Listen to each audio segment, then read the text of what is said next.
Hello and welcome to VOA's Red Carpet. My name is Jackson Bunganyi. This week we've got an exciting lineup for you. The Venice Biennale makes history with a groundbreaking new curator, and Notre Dame Cathedral, one of the most iconic landmarks in the world, has reopened its doors. We also sit down with the writers of The Contemporary African Kitchen, a fresh new cookbook showcasing African flavors. All that and more right here on the red carpet. Let's get started.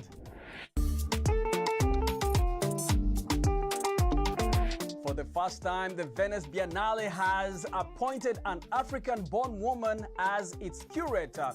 Koyo Kua, executive director of a leading contemporary art museum in Cape Town, has been a trailblazer in promoting African art globally, as highlighted by ArtNet. Her selection to lead the 2026 edition came as an unexpected but exciting announcement. The Venice Biennale is one of the world's most prestigious cultural events, held every 2 years in Venice, Italy. The Golden Globe nominations have been announced. Mindy Kaling and Maurice Chestnut revealed the nominees for the 82nd Annual Awards.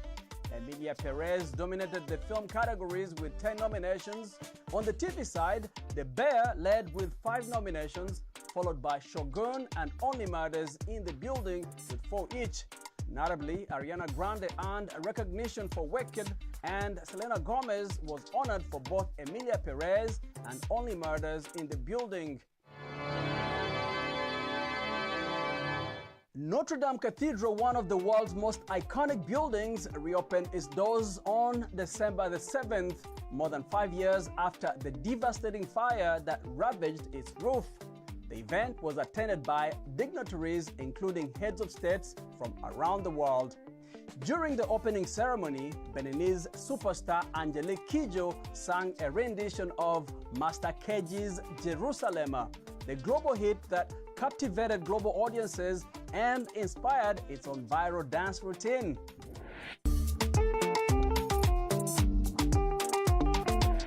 African food traditions, shaped by centuries of farming, migration, and culture, are as diverse as the continent itself.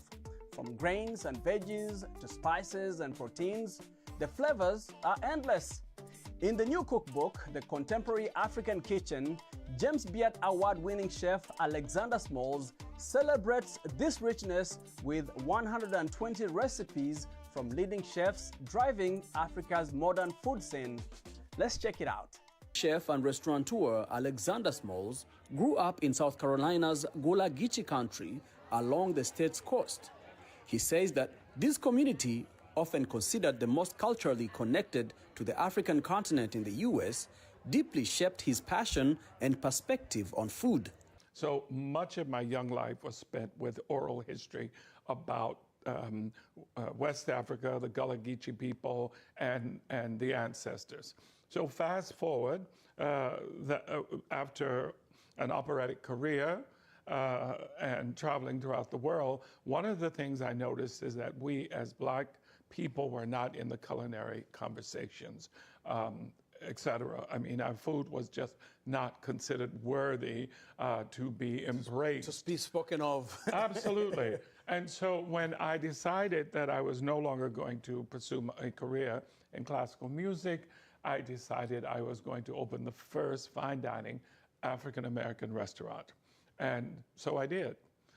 In the early 90s, I brought the food of the Gullah Geechee people to New York, and I created a culinary expression that was fine dining with wine pairing and all this stuff. And people thought I had lost my mind.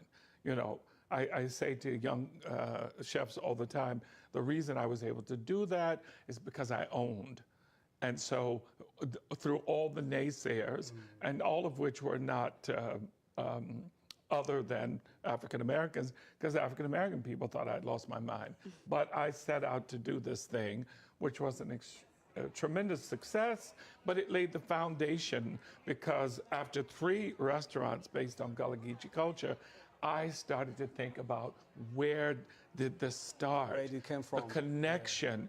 Yeah. And then I took 10 years off, traveled the transatlantic slave trade, the far East Indian Ocean slave trade into India, China, and Asia.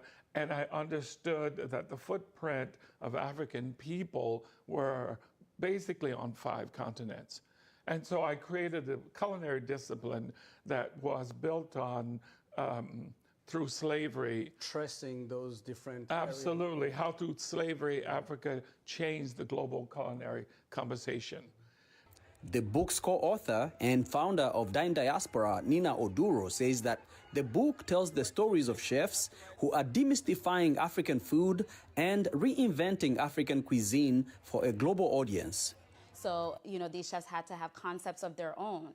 They're not just, in and out of Africa, and elsewhere, but they're actually entrenched in the communities that they're from, doing some kind of culinary work. So that was a big criteria for this book that I would add to Alexander's.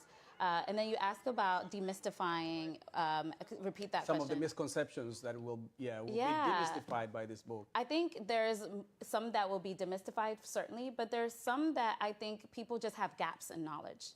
And this book will do more of that, because what we believe is that the people featured in this book are already demystifying. Every day they're sharing their recipes. Every day they're sharing a lot of the works that they're passionate about through food. So they're already doing this work. What this book does is fill some of the gaps about recipes that people may not know of, but it doesn't entrench Africa into just a box, right?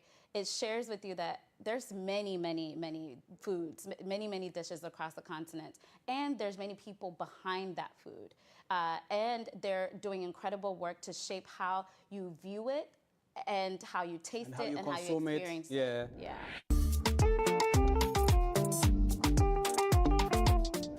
In New York City, where some communities have limited access to fresh produce, a unique classroom program is teaching students how to grow their own food and improve their eating habits. Aaron Rannan has more on how gardening is shaping healthier futures for kids. This is Brownsville, a neighborhood in New York City where poverty and limited access to nutritious food contribute to health problems like diabetes. But at this local middle school, the nonprofit New York Sunworks is tackling these challenges through indoor gardening classes that promote healthier eating habits and sustainable ways to provide fresh produce to the community. So we're in 350 public schools. That is 350 farms in the 5 boroughs of New York. That is 120,000 kids that learn science through farming, from seed to harvest. There's a special connection when you grow your own food. The food is so delicious because it's absolutely fresh. For many of these students, this is their first time planting and watching their own food grow. The hands-on experience helps connect them to healthier eating habits. It helped me decide what to eat because before I used to eat like pizza and chicken nuggets, but that didn't really have vegetables, so now I eat salads. I noticed that before I ate junk food and like not really healthy, but now I realize that healthy food has more nutrients in it than junk food. Junk food doesn't really like help me that much, and healthy food gives me more energy. The program is particularly impactful in low-income neighborhoods where access to fresh produce is often limited. 98% of our students live below poverty level and they do not have access to fresh fruits daily. We definitely see students who have diabetes or other food-related illnesses because they don't have access to vegetables and fruits.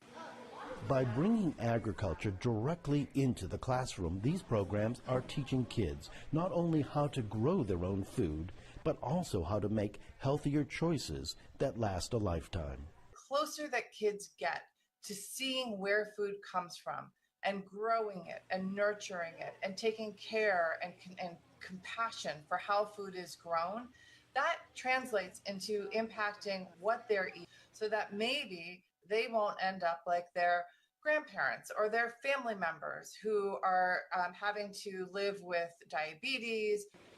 Once the growing cycle is complete, these students harvest the fruits of their work. The harvest program is part of the curriculum, and that happens when the students harvest hundreds of pounds of vegetables they grow in the classroom and they bring it home.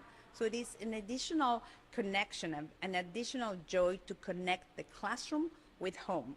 As programs like New York Sunworks expand across city classrooms, they're planting the seeds of healthier future generations. Aaron Rainin, VOA News, New York City.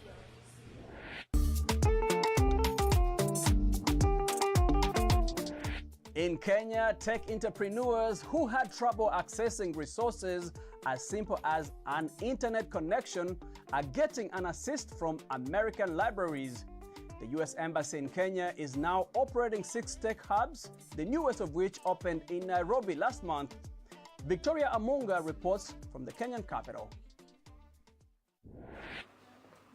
Kevin Apodo's efforts to find spaces to develop his programs and skills for human capital consultancy business were futile for years. Apodo says the costs were out of his reach. I would say it wasn't easy getting a space. Sometimes maybe you are required to rent or to pay or to go to a hotel, and that would be so expensive. At the American Corner, a hub designed to provide innovators and entrepreneurs with infrastructure and training, Apodo says he found the help he needed. They act like resource centers, a place where I could just walk in, or I can just walk in and get maybe access to a laptop or free internet or a space to do a program if I have, 6 hubs dubbed American Corner Mtaani, meaning streets in Swahili, have been set up in Kenya, including one at the Kenya National Library Service that opened November 4th. We have different grant initiatives that we work towards. So right now, this past year, we had an inclusive fashion grant where people got together to figure out how do you make fashion inclusive for persons living with disability, as well as we had a film FUPI grant where people made short films in their communities. Experts say a shortage of resources and limited access to funding faced by aspiring tech entrepreneurs in Africa is killing many dreams. Andrew Fasnij is director of the African Tech Summit, a gathering that connects tech startups, corporations, and investors.